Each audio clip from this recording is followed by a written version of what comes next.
खोले देता भैया के खजनवा हो रुपया लुटावा बाबूजी खोले देता भैया के खजनवा हो रुपया लुटावा बाबूजी।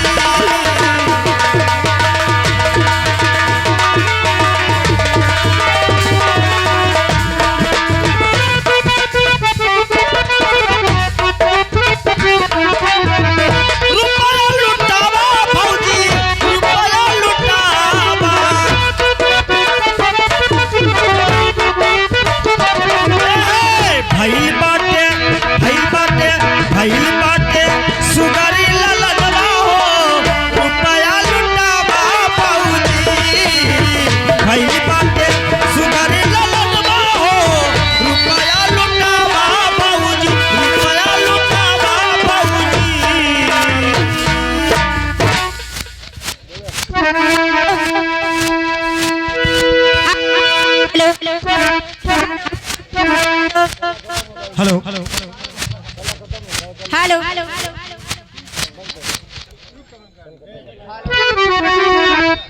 हेलो हेलो ए दोस्तान हेलो हेलो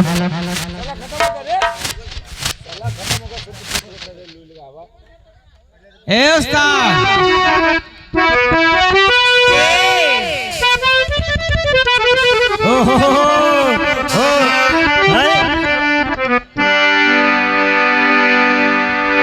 हेलो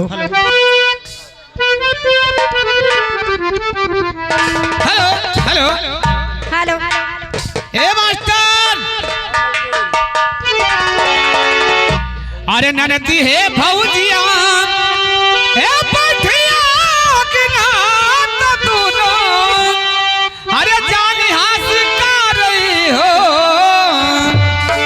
अरे हे भौजी चाबी तोरे होई है अरे हो रही लावा तू न गवा हमें काबू देवो जगवा।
नकटियों शांत हो जाओ, शांत हो जाओ नकटियों।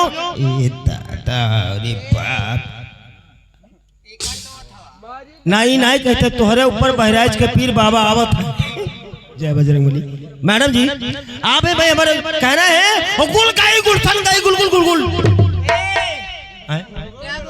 आपसे नहीं गुल गई गुलशन गई गुल गई गुलशन गई गुल की सवारी आ गई और सबका बारी औता है गुमनाम की बारी आ गई। हर हर महादेव हर हर महादेव। 10 रुपये का प्रसार शुक्रिया धन्यवाद। लेकिन जो सोहर गा रही कौन सा सोहर ना ये नहीं सोठ वाला लडुआ